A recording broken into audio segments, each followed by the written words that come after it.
أعوذ بالله من الشيطان الرجيم.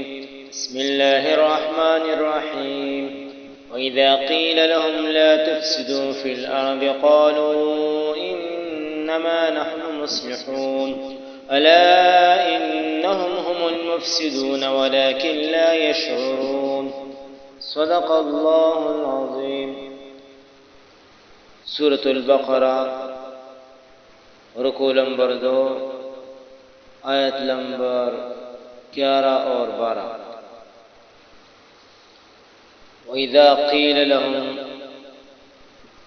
اور جب ان سے یہ کہا جاتا لا تفسدوا فی الارض، کہ زمین میں فساد نہ کیا کرو، قالوا، تو وہ کہتے ہیں انما نحن مصلحون، ہم ہی تو اصلاح کرنے والے ہیں، الا خبردار، انہم، کہ یہی تو ہم المفسدون، مفسد ہے، ولکن لا یشعرون، لیکن ان کو شعور نہیں.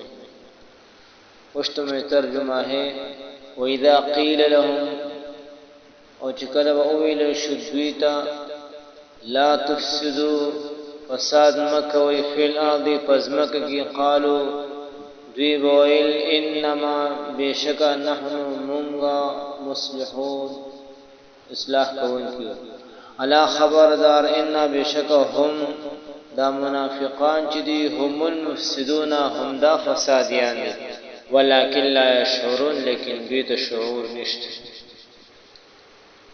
وَإِذَا قِيلَ لَهُمْ لَا تُفْسِدُوا، یہ منافقین کی تیسری خباثت ہے. منافقین کی دوغلی پالیسی کے حامل کردار سے معاشرہ میں بگاڑ کی فضا پیدا ہوئی اور امن و سکون نہ رہا. ایسی حالت میں جب منافقین سے یہ کہا جاتا کہ قرۂ ارض پر فساد نہ پھیلاؤ، تو ان کا جواب ہوتا کہ ہم تو اصلاح کے علم بردار ہیں. اللہ تعالیٰ نے فرمایا یہی تو مفسدین ہیں، لیکن یہ لوگ اس حقیقت سے بے خبر ہے. یہ منافقین کے کردار کا ابتدائی مرحلہ ہے کہ ان پر فساد اور اصلاح کی حقیقت نہیں کھلتی، اور یہ بدقسمت لوگ فساد کو اصلاح سمجھ رہے ہیں. فساد اور اصلاح دونوں آپس میں متضاد ہے. جب کوئی چیز اعتدال پر قائم ہو، متوقع فوائد کا حامل ہو، تو یہی اس کی اصلاح ہے. لیکن جب یہ حالت متاثر ہو کر اعتدال سے باہر ہو جائے تو اس کو فساد کہا جاتا ہے.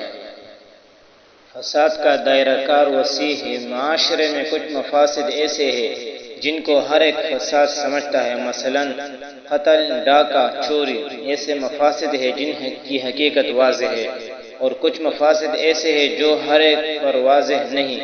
چنانچہ بسا اوقات ایسا ہوتا ہے کہ ذہن میں بے دینی کا تصور راسخ ہو جاتا ہے، لیکن شیطان کے دھوکہ کی وجہ سے اس بے دینی کو اصلاح سمجھتا ہے. اگرچہ یہاں پر دونوں قسم کے فساد کا امکان ہے، لیکن آخری جو ذکر ہوا اس کا ارتکاب جو ہے زیادہ ہوتا ہے منافقین سے، اور اس کا احتمال بھی یہاں پر زیادہ ہے.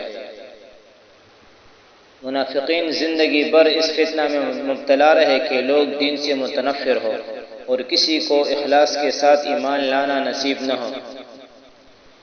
منافقین یا تو دین دشمنی کا شکار ہو کر دین کی مخالفت میں ہر قدم اٹھانا کار ثواب سمجھتے رہے، اور یا باطن مسح ہونے کی وجہ سے فساد اور اصلاح کے درمیان فرق نہ کر پائے.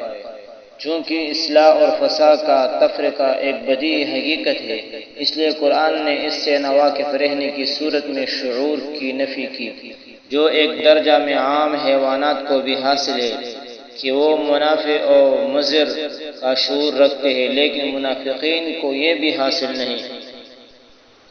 آج کل بھی کئی لوگ بے دینی کے لیے اچھے نام رکھ کر اچھے سوچ رہے ہیں کہ ہم جو ہے دین کی خدمت کر رہے ہیں. کئی حدیث کا انکار کر کے لوگوں کو صرف قرآن پر زندگی گزارنے کی دعوت دیتے ہیں، اور کہیں مسلمانوں کے عقائد سے کھیلتے ہوئے تاریخ کے ادھورے واقعات کا سہارا لے کر لوگوں کو صحابہ کرام رضی اللہ عنہ سے متنفر کرتے ہیں، اور اس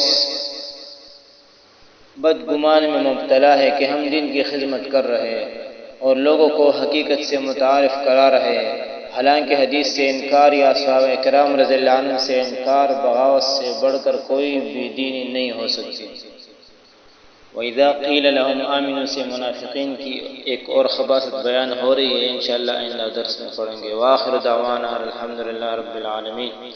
اللهم إنا نعوذ بك من علم لا ينفع ومن قلب لا يخشع ومن نفس لا تشبع ومن عين لا تدمع ومن دعوة لا يستجاب لها، وصلى الله تعالى على خير خلقه محمد وآله وصحبه أجمعين برحمتك يا